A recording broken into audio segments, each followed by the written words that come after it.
السلام عليكم ورحمة الله وبركاته. نحمده ونصلي على رسوله الكريم. أما بعد. الحمد لله. அல்லாஹ்வினுடைய மாபெரும் கருணையால் இன்றைய இரவோடு 14 நோன்புகளையும் 15 தராவீகையும் 18 ஜுஸூக்களையும் நாம் நிறைவு செய்திருக்கின்றோம். குர்ஆனை ஓதுவதற்கும் கேட்பதற்கும் வாய்ப்பை தந்த வல்ல ரஹ்மான் அதன் வழி வாழக்கூடிய நசீபை அல்லாஹ் நம் அனைவர்களுக்கும் தந்த அருள் புரிவானாக. இதுவரை நாம் வைத்து வந்த நோன்புகள், இந்த ரமதானில் நாம் செய்து வந்த எல்லா அமல்களையும் அல்லாஹ் தஆலா கபூல் செய்வானாக. எஞ்சியுள்ள இந்த ரமதானுடைய காலங்களில் அதனுடைய முழுமையான பலாபலங்களை அடைந்து கொள்ளக்கூடிய நசீபை அல்லாஹ் நம் அனைவர்களுக்கும் தந்த அருள் புரிவானாக. அன்பிற்குரிய அல்லாஹ் நல்லடியார்களே, இன்றைய சூறாவிலே 4 சூறாக்கள் வழியாக இன்றைய 20 ரக்காத்துகள் ஓதி முடிக்கப்பட்டது. சூரத்துல் நூர், சூரத்துல் ஃபுர்கான், சூரத்துல் ஷுஆரா, சூரத்துல் நம்ல். இன்றைக்கு ஓதிய சூறாக்களில் ஆரம்பமாக ஓதிய சூரத்துல் நூர் நேற்றைக்கு ஆரம்பிக்கப்பட்டு இன்றைக்கு அதனுடைய பெரும்பகுதி ஓதப்பட்டது. சூரத்துல் நூரை பொறுத்தவரை நேற்றே பேசப்பட்டது. சூரத்துல் நூர் முழுக்க தனி மனித வாழ்க்கை குறித்தும், ஒரு தனி மனிதன் குடும்பவியல் சார்ந்து அவன் பேண வேண்டிய ஒழுக்கங்கள் குறித்தும், நிறைய குறிப்பாக பெண்களினுடைய ஒழுக்கங்கள் குறித்தும், பெண்கள் சார்ந்த ஒழுக்கங்கள் குறித்தும், பெண்களுக்கான ஒழுக்கங்கள் குறித்தும் நிறைய பேசுவதால் ஹஜ்ரத் உமர் ரலியல்லாஹு அன்ஹு அவர்கள் இப்படி கட்டளையிட்டார்கள், உங்களுடைய ஒவ்வொரு பெண்களுக்கும் சூரத்துல் நூரை நீங்கள் கற்றுக் கொடுங்கள் என்பதாக சொன்னார்கள். அது மட்டுமல்ல, அன்னை ஆயிஷா ரலியல்லாஹு அன்ஹா அவர்களுடைய பொறுமைக்கு சான்றாக அல்லாஹு தஆலா 18 ஆயத்துகளை அவர்களுடைய பத்தினித்தனம் குறித்தும் அல்லாஹு தஆலா அந்த சூறாவிலே பேசியிருப்பான். அதல்லாமல் ஒரு தனி மனிதன் தன்னுடைய வீட்டுக்குள்ள போகக்கூடிய ஒழுக்கமாக இருந்தாலும் சரி, பிறருடைய வீட்டுக்கு போகக்கூடிய அந்த ஒழுக்கங்களாக இருந்தாலும் சரி, அது எப்படிப்பட்டதாக இருக்க வேண்டும். தான் வீட்டுக்குள்ள போகணும், இது என்னுடைய வீடு தான் அப்படின்னு சொல்லி அதிகாரமா உள்ள போகாதீங்க. நீங்க உங்களுடைய வீட்டுக்குள்ள போகும்போது கூட அஸ்ஸலாமு அலைக்கும் அப்படின்னு நீங்க சலாம் சொல்லிட்டு உள்ள போங்க, அனுமதி கேட்டு உள்ள போங்கன்னு அல்லாஹ் சொல்றோம்.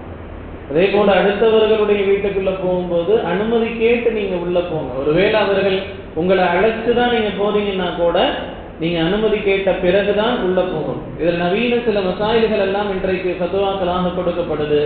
இன்னைக்கு வீட்டுல ஏதோ ஒரு மூலையில ஏதோ ஒரு ரூம்ல இருப்பாங்க. பெரிய பெரிய வீடுகள் இன்றைக்கு கட்டப்படுது.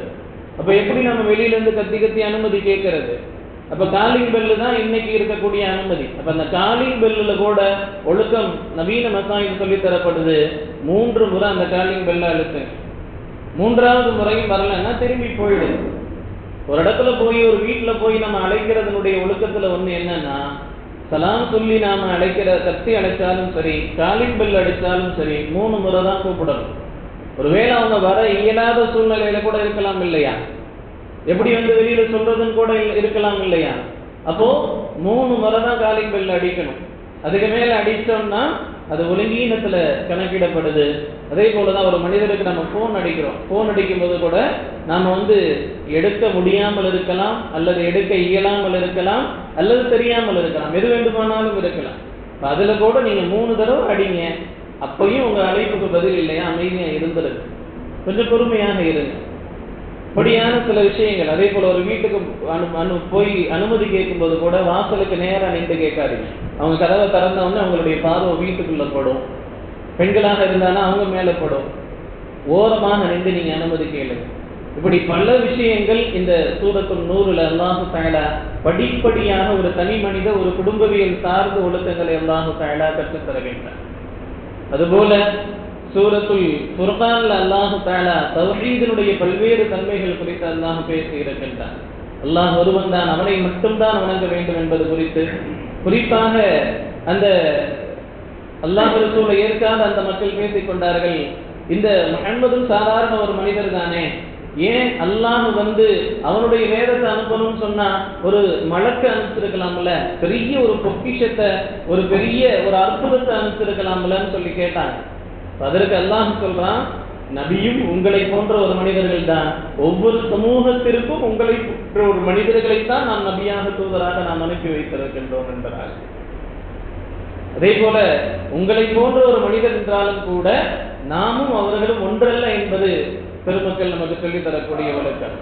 நாயகம் ஸல்லல்லாஹு அலைஹி வஸல்லம் அவர்கள் அனுப்பி வைக்கப்பட்டது குறித்து அந்த விளங்காத அந்த மக்களுக்கு அல்லாஹ் தஆலா இதில் விளக்கம் தருகின்றார். அதே போல சூரத்துல் ஃபுர்கான்ல கடைசி பகுதியில வஇபாதுர் ரஹ்மான், என்னுடைய அடியார்கள் இப்படி இருப்பார்கள் என்பதாக ஒரு 13 விஷயங்களை அல்லாஹ் பட்டியலிடுகின்றார், 13 தன்மைகளை அல்லாஹ் பட்டியலிடுகின்றார். அதே போல சூரத்துல் ஷுஆரா, கவிஞர்கள் என்று தலைப்பிடப்பட்ட அந்த சூறாவுல கிட்டத்தட்ட ஒரு நிறைய நபிமார்களுடைய பெயர்களை சொல்லி, அவர்களுடைய கூட்டங்களினுடைய அழிவுகளை சொல்லி, அந்த கூட்டங்கள் எதற்காக அழிக்கப்பட்டது என்பதை சொல்லி, இன்ன ஃபீ ஸாலிக லஆயா, ஒவ்வொரு இடத்திலையும் அல்லாஹ் பதிவு செய்கின்றான், மறுபடியும் அல்லாஹ் பதிவு செய்கின்றான், இதிலே உங்களுக்கு படிப்பினை இருக்கிறது, இதிலே உங்களுக்கு அத்தாட்சி இருக்கின்றது என்பதாக அல்லாஹ் பதிவு செய்கின்றான். ஒவ்வொரு இடங்களிலையும் அல்லாஹ் பதிவு செய்கின்றான். அப்போ இது மாதிரியாக இன்றைய ஆயாத்துகள் இடம்பெற்றது.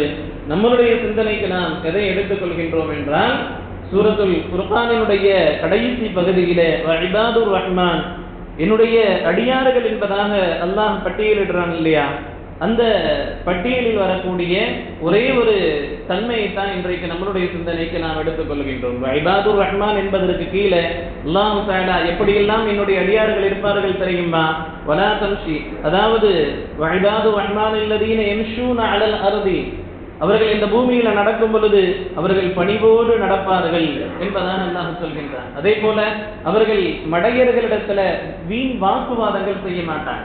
யாராவது வாக்குவாதங்கள் செஞ்சாங்க அப்படின்னு சொன்னா, லாலு சலாமா, அஸ்ஸலாமு அலைக்கும் தான், நான் போயிட்டு வர்றேன் தான் அப்படின்னு சொல்லிடுவோம்.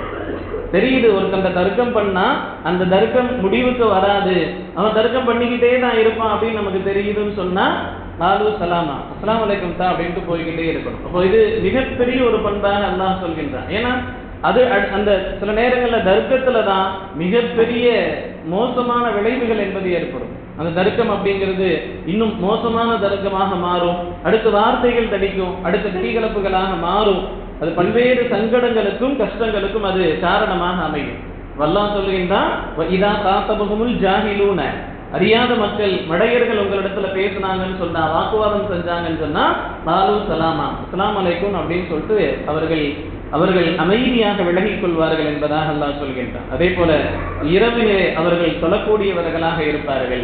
அதே போல பொய் சாட்சி சொல்லாதவர்களாக அவர்கள் இருப்பார்கள். தங்களுடைய குடும்பத்தினர்களுக்காக அவர்கள் துஆ செய்யக்கூடியவர்களாக இருப்பார்கள் என்பதாக ஒரு நீண்ட ஒரு பட்டியலை அல்லாஹ் 2 பக்கத்திற்கு அல்லாஹ் பட்டியலிடுகின்றான். அதிலே நம்மளுடைய சிந்தனைக்கு நாம் ஒரு ஆயத்தை நாம் எடுத்துக்கொள்கின்றோம்.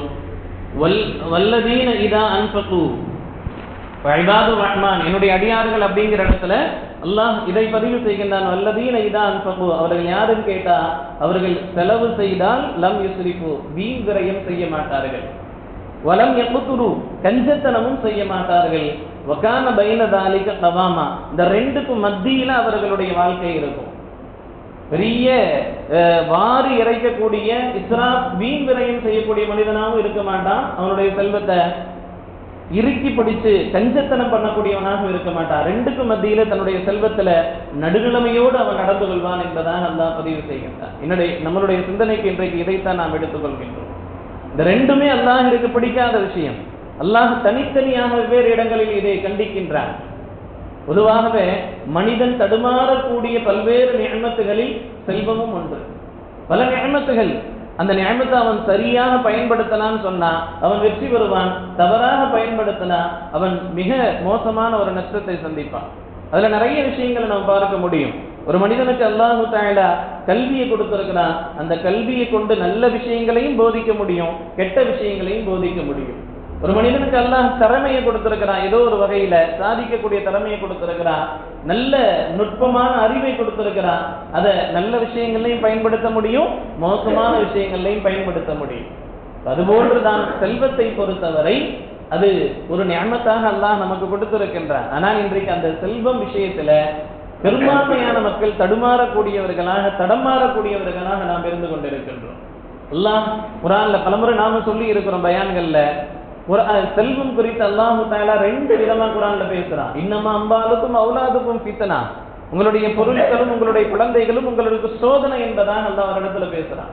பொருளாதாரம் உங்கள்கிட்ட இருக்கிறதுன்றது உங்களுக்கான ஒரு சோதனைன்னு சொல்லி எல்லாம் பேசுறான். இன்னொரு இடத்துல ஜீனத்துக்கும், அது உங்களுக்கான அலங்காரம் என்பதாக பேசுறான். அப்ப ஒரு இடத்துல பொக்கிஷம்னு பேசுறான், ஒரு இடத்துல சோதனைன்னு பேசுறான். எது சரி? ரெண்டுமே சரி.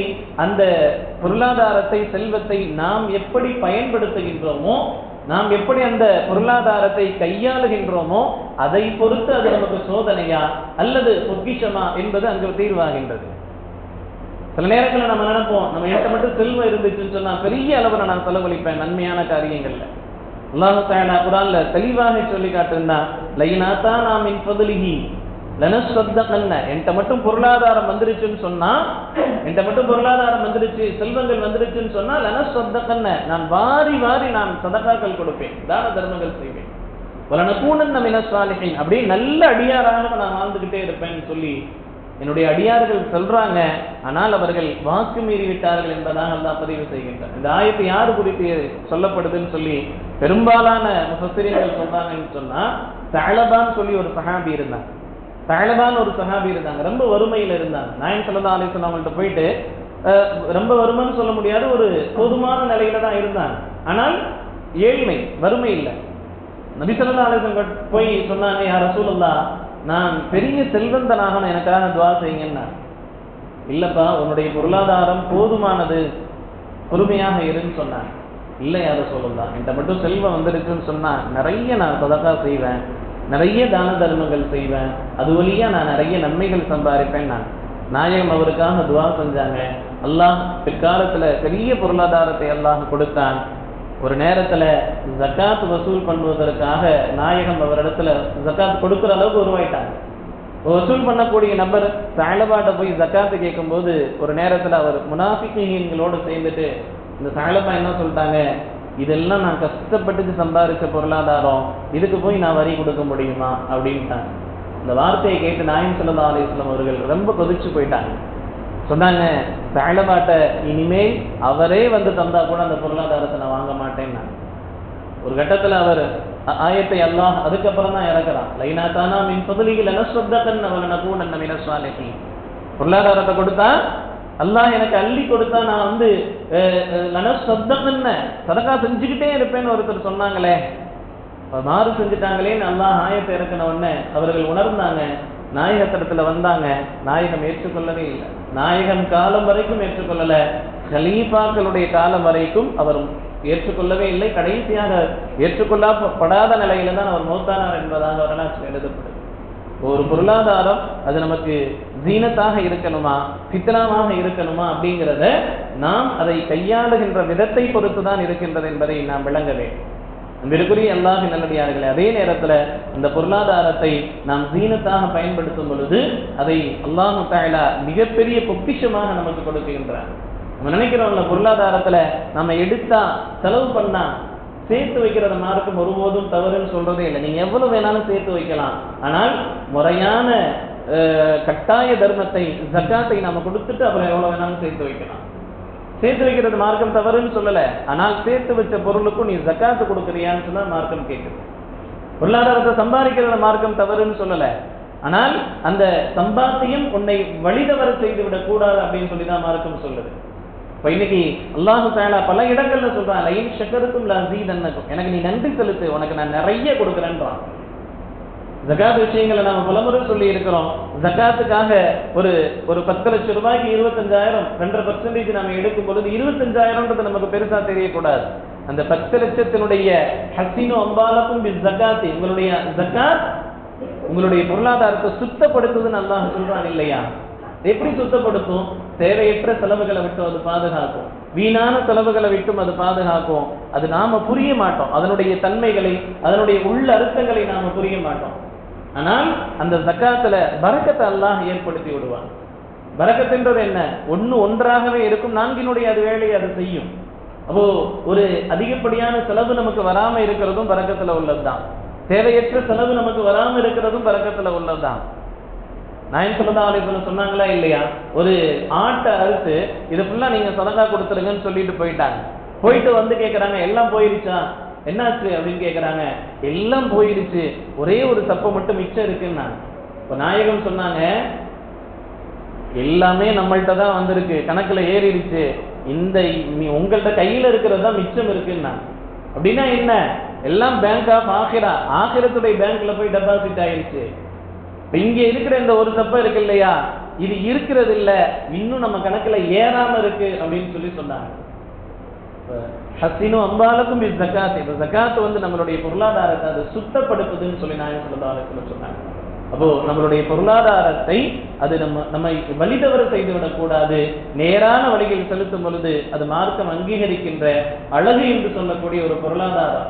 அதே நேரத்தில் அந்த பொருளாதாரத்தை செலவு செய்யக்கூடாத வழிகள் அப்படின்னு சொல்லும் பொழுது வலா துஸ்ரிஃபு, நீங்க வீண் விரயம் செய்யாதீர்கள் என்பதாக அல்லாஹ் சொல்லி காட்டுகின்றான். வீண் விரயம் செய்கிறது அல்லாஹ் ஒருபோதும் விரும்புவதில்லை. அது சாப்பாடாக இருந்தாலும் சரி, எந்த விஷயமாக இருந்தாலும் சரி. குலு வஷ்ரபு வலா துஸ்ரிஃபு, நீங்க உண்ணுங்கள் பருகுங்கள், வீண் விரயம் செய்யாதீர்கள் என்பதாக அல்லாஹ் சொல்லி காட்டுறான். எந்த விஷயமாக இருந்தாலும் அதை அளவோடு நாம் பயன்படுத்துவதற்கு நாம் முயற்சி செய்ய வேண்டும். அதே போல அவர்கள் கஞ்சத்தனமும் செய்ய மாட்டார்கள். அல்லாஹ் கஞ்சத்தனம் குறித்தும் தனியாக கண்டிச்சிருக்கிறான். ஒரு மனிதன் கஞ்சத்தனம் செய்யறான்னு சொன்னா அவன் அல்லாஹ்வின் மீது தவக்குலை இழக்கிறான் அப்படின்னு சொல்லி பெருமக்கள் சொல்லி தருவான்.